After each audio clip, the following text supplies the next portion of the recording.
15, and so I resume the hearing.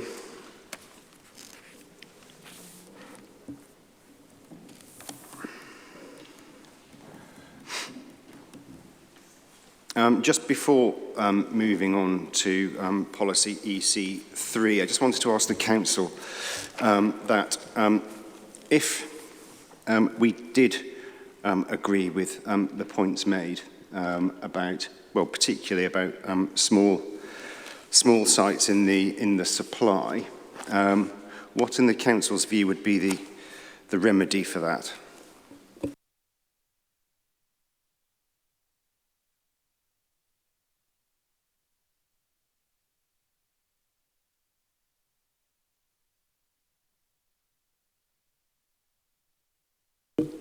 So I think apart from initially reminding you that there's flexibility built into the supply and the figure work, yeah, I have which all of you those would, points. Yes, but assuming you had rejected that, I think if your conclusion was that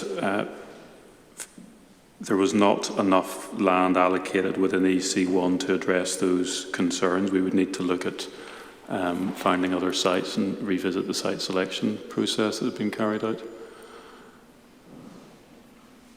And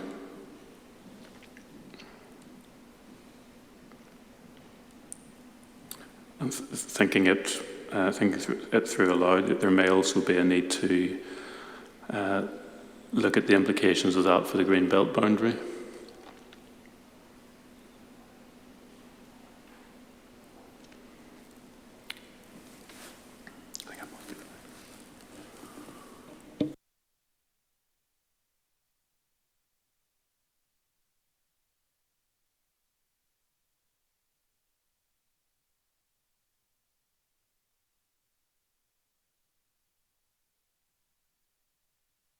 So that's to say then, Mr. Linus, that in the Council's view, that would be something that would need to be remedied as part of this plan, rather than something that could be, well, I don't want to use the word deferred, but instead revisited as part of the statutory review process in 5 years. So we think, well, part of our case is that there are monitoring requirements under the plan as it exists.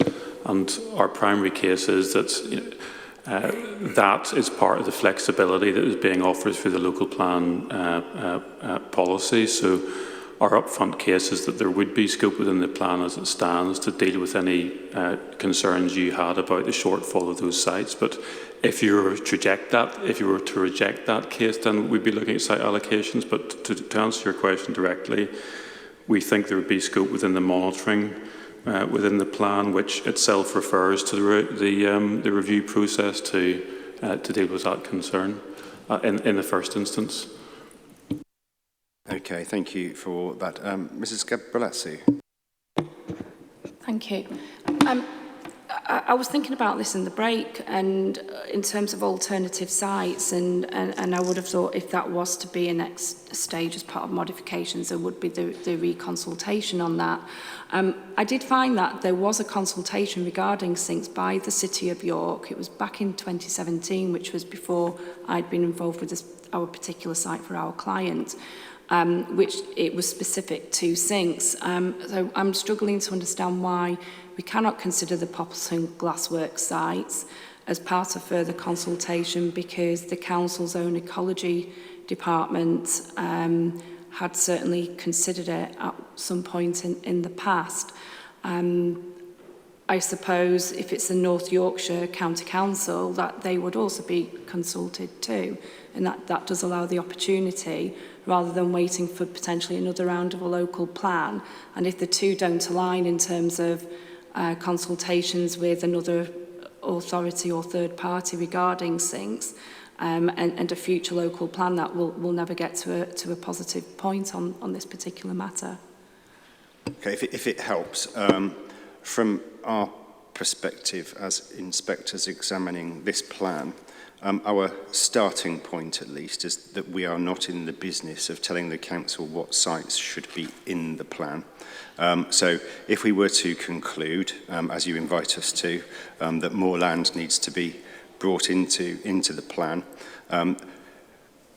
Our starting point would not be to say it needs to be, site X and or site Y or whatever. We would look to the council to put forward main modifications, bringing new land in, if that helps in terms of the sync discussion. I think it's about the matter of the consultation and that opportunity that it might bring. Appreciating what was said last week in terms of it, because of the sync, that process can't really happen now, but I would have thought it possibly could do if the council was to reconsider this site, if that was another stage. Yeah, I mean, upon us setting out our stall, because that would in effect mean us issuing interim findings on this particular issue, that would, I am sure, cause the council to look at other potential sites and to begin discussions very quickly, one would hope, in that situation, with other landowners, very possibly including yours. And yeah, all of those things, whatever the council put forward, would be for consultation.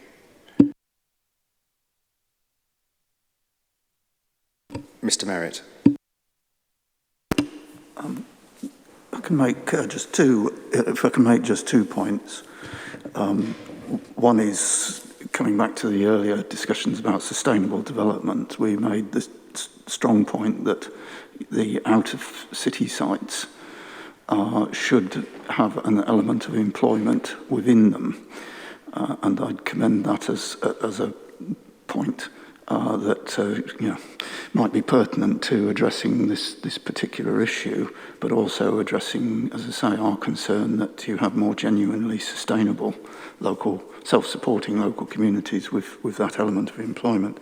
The second point is, I think it again reinforces the problem with this plan not identifying safeguarded sites. If there had been some safeguarded sites identified, you'd be able to deal with that issue pretty much at this point. And so would the council, and the lack of flexibility in this plan, with it drawing the allocations so tight, limited flexibility, no safeguarded sites, is one of the fundamental flaws of this plan that I would have thought it was, I'd hope that if you do some interim findings, you flag to the council. Thank you. Okay, thank you for that. Is there anything else on all of that before I move on to policy EC3? No, sir, just to confirm that, as I said at the outset, our case is that there's flexibility within EC1, EC2, but also in the actual delivery of the plan through the monitoring process. And table 15 in the table 15.2 in the draft plan specifically identifies that EC1 and EC2 will be subject to targets and indicators, and there is of course the statutory duty to review the plan anyway, so that part of our case is that this is built into the flexibility, so that if there are any concerns about office use in particular that we've heard today, it would be picked up through the plan as we currently propose, and that if we were going to be looking at other sites, it would be on the basis that there was still concern about the ability of monitoring the review process to deal with these points, but our upfront case is that monitoring could deal with those concerns, and that would be the first port of call if there were any concerns about office supply. It was only if you rejected that we'd be looking at alternative sites.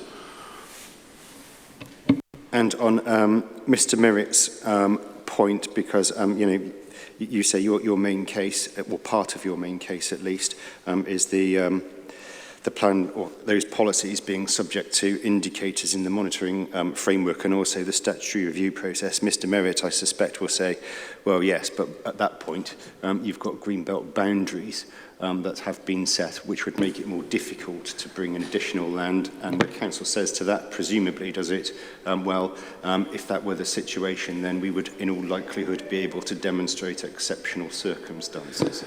In part, yes, sir, but before then, we must appreciate that we've already taken into account timescales beyond the planned period when catering for employment land, and it was explained at phase 2 by reference to the employment land review, and it's bound up in the wider discussion of why safeguarded land hasn't been put forward more generally through the plan, that in assessing need for development needs, including employment needs, we haven't stopped at the planned period, we've looked beyond it, and we've sought to accommodate that within the allocations and the broader policy, beyond actually even allowing for an extra 2 years of supply. We've also looked at supply beyond the planned period.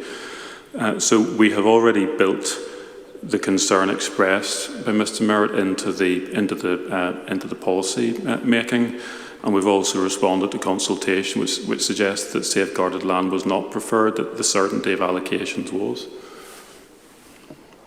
So even before we get to your point, sir, about what happens through the review in exceptional circumstances, the prospects of that need to be put in the context whereby we've already sought to cater for needs beyond the planned period as matters stand.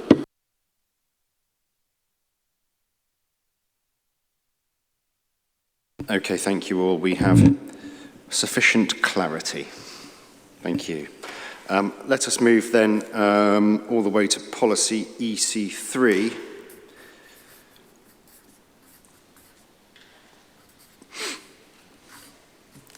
Business and industrial units within residential areas. Am I right in thinking that that's a policy which also has no proposed main modifications from the council? Happily so, sir.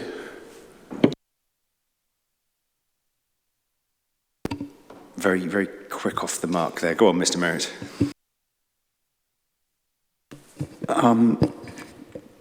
Business and industrial uses within residential areas.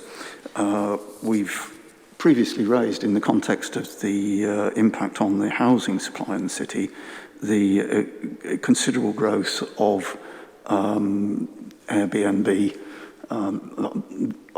visitor type uses, which are generally in residential areas in existing properties.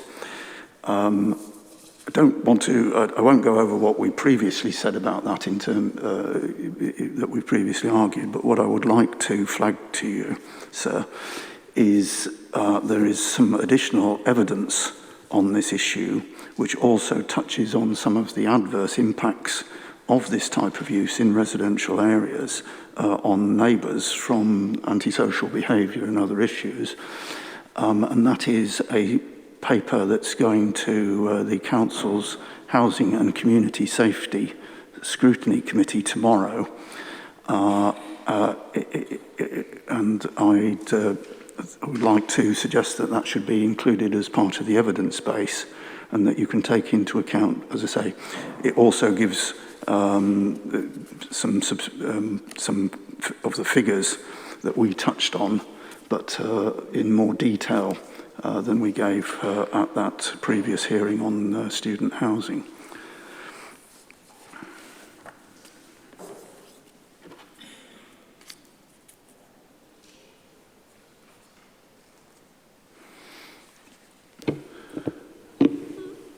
So the immediate reaction to that is we're not sure that's a point that goes to this policy, in the sense that there's a separate policy relating to tourism, but sort of our understanding that policy EC3 in referring to business and industrial uses wasn't intended to take on board use of sort of holiday accommodation, which is treated under separate policy.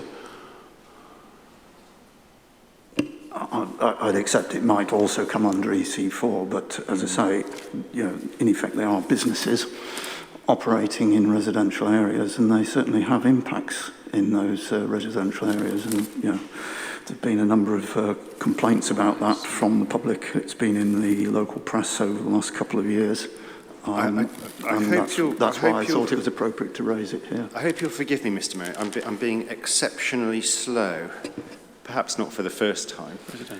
But I want to be sure that I understand properly what your concern is about. Well, this policy is about protecting adjacent residential properties from harmful aspects of business and industrial uses.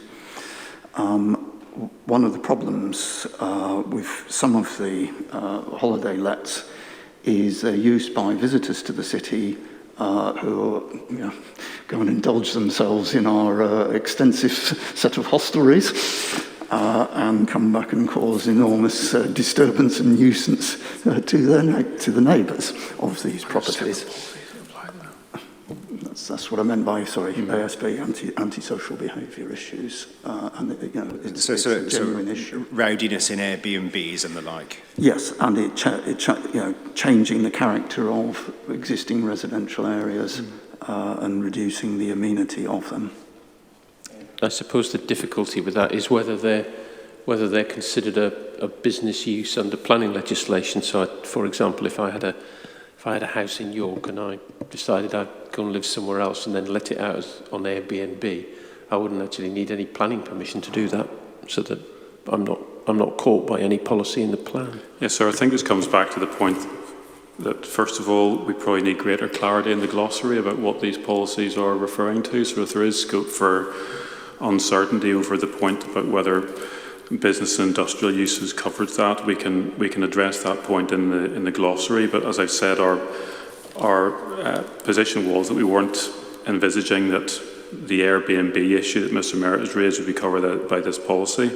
To the extent that a change such as Airbnb use requires planning permission at all, there'll be other policies in the plan. So you're going to be considering them later this week, relating to the management of environmental quality, which seek to protect residential amenity more broadly. So to the extent that an Airbnb proposal had to come before the council and planning permission was required, there would be other broader policies in the plan relating to residential amenity which could be engaged. It's not necessary to deal with that under EC3, we would say. So is that to say then, just so I'm clear in my mind, that the council has some sympathy with what Mr. Merritt is saying in principle, but that this policy isn't the place for it? Is that right? I'm not sure we'd go as far as to say, I haven't seen the document Mr. Merritt is referring to, but I think we could say we don't have to express a position on whether we sympathise with the substantive concern. I think our point would be to say, to the extent that there is one, it's covered in any event by the policy framework that we're promoting.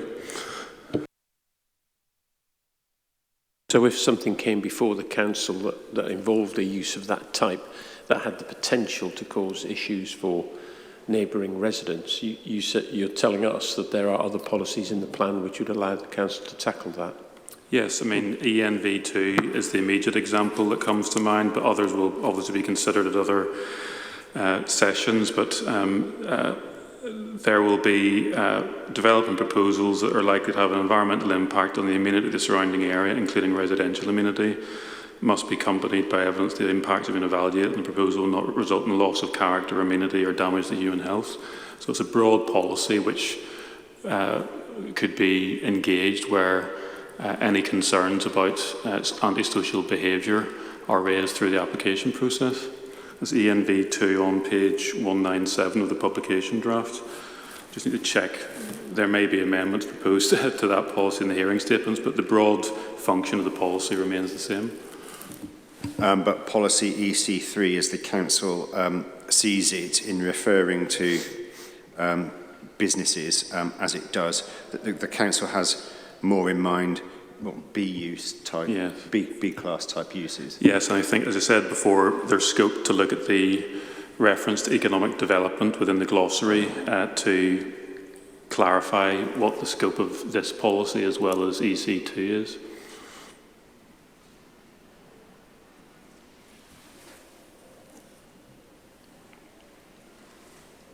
So I take that the council's putting forward a main modification to make that cross-referencing. Yes, because I think if we're going to do it for EC2, it plainly makes sense to do it for EC3 too. I agree. Mr. Merritt. Yes, as I say, the other point I was making is I think that scrutiny paper is also relevant to the discussions at the earlier phase on the housing implications. It gives some actual factual information. So, as I say, I'd request it be added to the evidence library, please.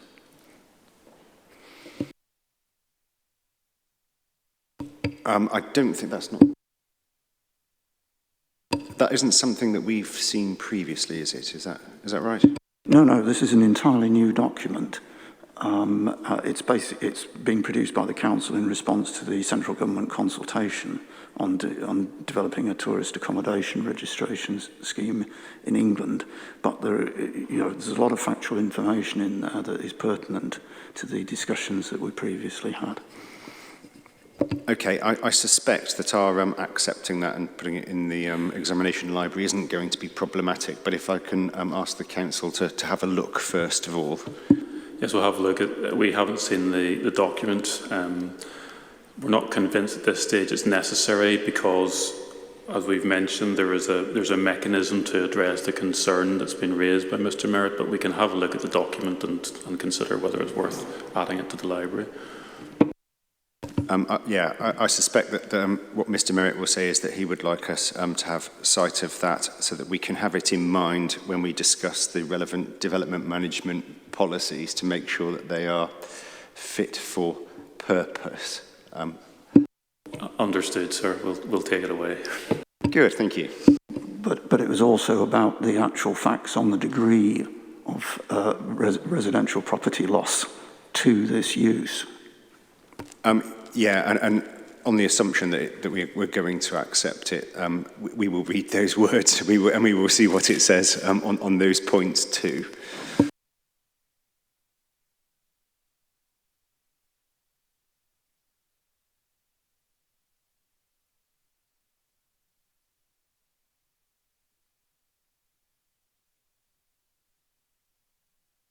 Okay, is there anything else on policy EC3? Very good. Then let us move swiftly on to policy Ec4 and tourism. Mr. Linus.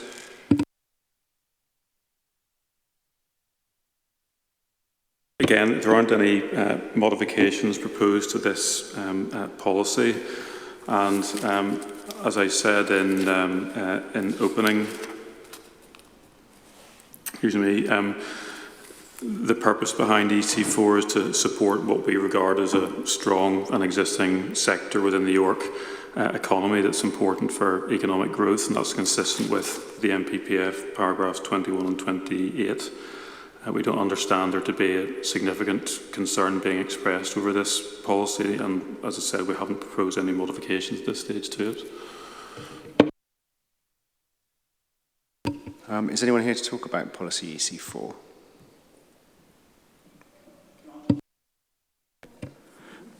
There's an amendment to para 4.17, an additional sentence. And I just wanted to understand the implications of this because if I read it correctly, pretty much all new caravan sites would be in the green, potentially in the green belt. So in effect, this is an end of provision of any new permanent camping and caravanning sites?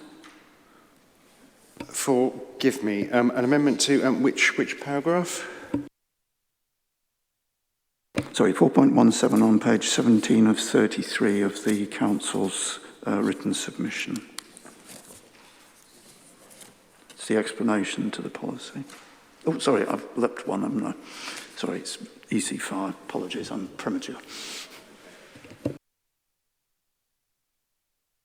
Insofar as EC4 goes, though, very good. Then I will move on to policy EC5. If you will just bear with me one moment.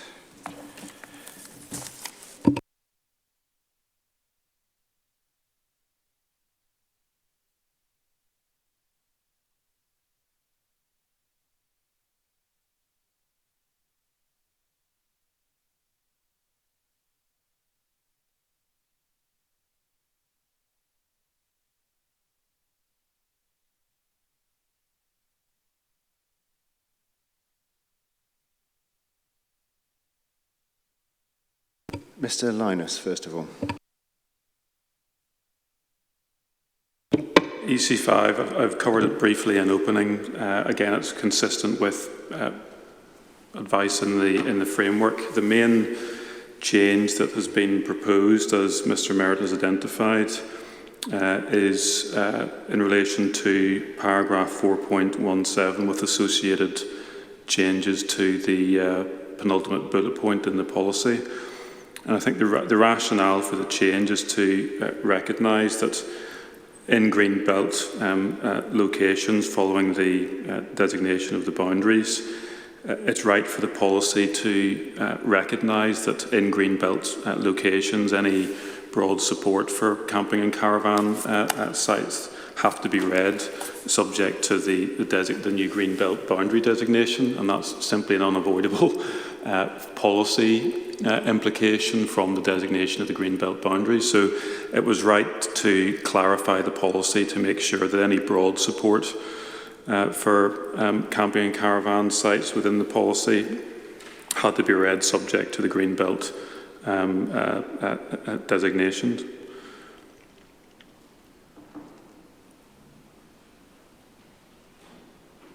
I think that's all I need to say about the policy at the moment.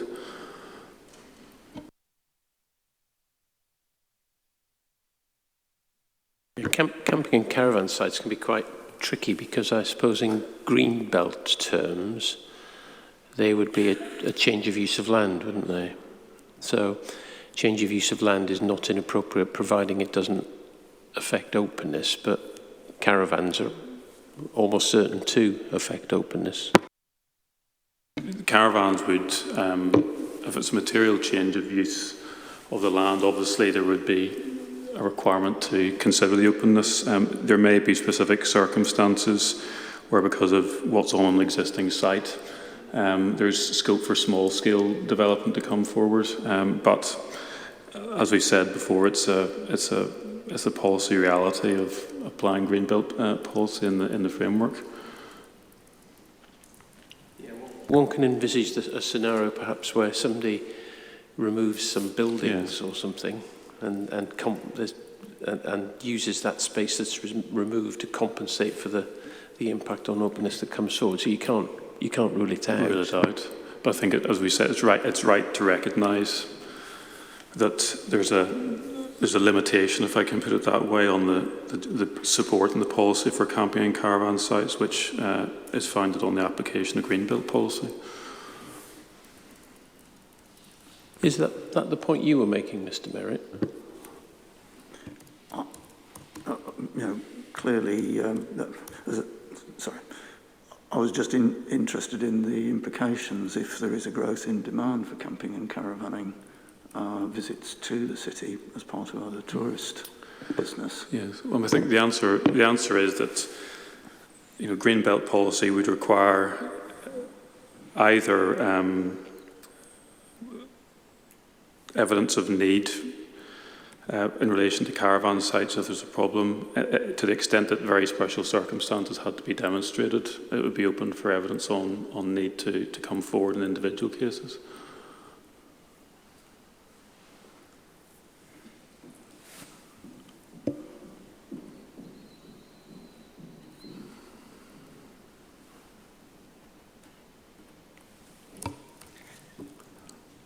Yeah.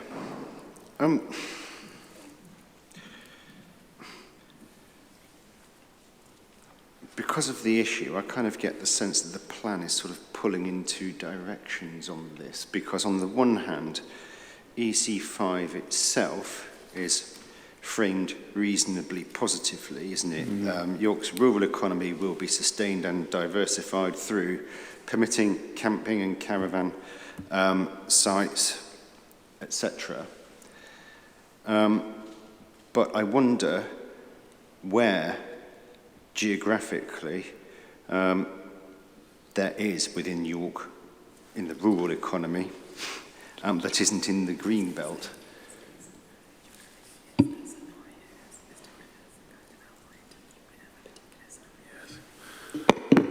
Yes, sir. As I said, I suspect it's not a geographical point. Understand that there's a concern about where sites may come forward, but in reality the answer is probably along the lines of what Mr Griffiths has mentioned, that it's not a case of identifying new sites as such, but there may be circumstances where there are existing sites with development on it, where caravan or small-scale camping comes forward, where other buildings are lost, or there's a degree of small-scale redevelopment. So it was felt that within the context of broad support for tourism, one had to at least cater for camping and caravan sites coming forward, even if it's likely to be on sites where there's perhaps existing development, rather than actually identifying new sites within the green belt itself. I suppose the question I would have would be whether in dealing with that, the reference to the green belt needs to be in the policy, rather than in the explanatory text. So you would have subject to green belt policy permitting camping and caravan sites for holiday and recreation, or something like that. I think we recognise that, sir. Rather than getting involved in debate over cross-references to other policies, we can see the sense of that. Yeah, I just wonder if the council needs to think about it a little bit, because you've kind of potentially got a policy because you want to be supportive of in principle of these sorts of proposals, but you end up with a policy that says we really support caravanning and camping sites to support the rural economy, apart from in the green belt, which is pretty much anywhere where you would want to put a caravan or camping site. So, and I understand the point. I think in that context, we can look at that penultimate bullet point, and certainly, if I can put it this way, as a minimum, look to referencing the green belt within it, and looking at the wording to address the push and pull that's inherent within the policy at the moment. So we take the point. Thanks. I think, sir, you'll see we've seen the inconsistency within the policy when we've gone through it. I think it's just the means of addressing it within the wording.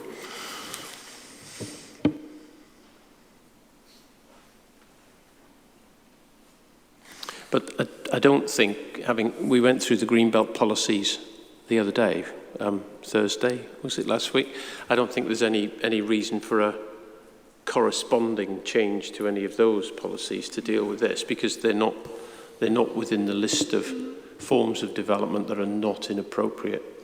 No, what we've done in the Green Belt policy is effectively sought to bring in the broader requirements of national policy that would apply to wider categories of development beyond camping and caravan sites. So material changes in the use of land are identified as potentially not inappropriate development. There's previously developed land which is identified as well within the policy, and we think that's the better way of dealing with it, rather than importing specific aspects of camping and caravanning back into the broader policy. I'd agree, that would just make things far too complex. Yeah.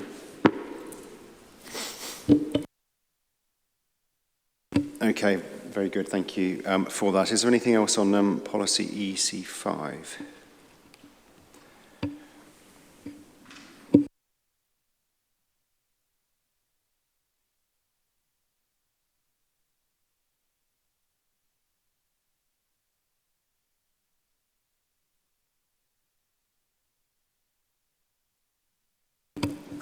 Do we know the situation with Mr. Jones? Just wondering if that's him at the door. So, I mean, what I was going to suggest is that obviously he needs time to set up and settle down. I mean, should we adjourn? No, I think we should just carry on regardless. We can just ask him.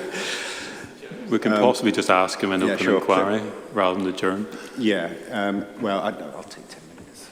Yes. I think what I'll do, Mr. Jones, thank you very much for arriving a little, well, rather earlier than you had otherwise anticipated.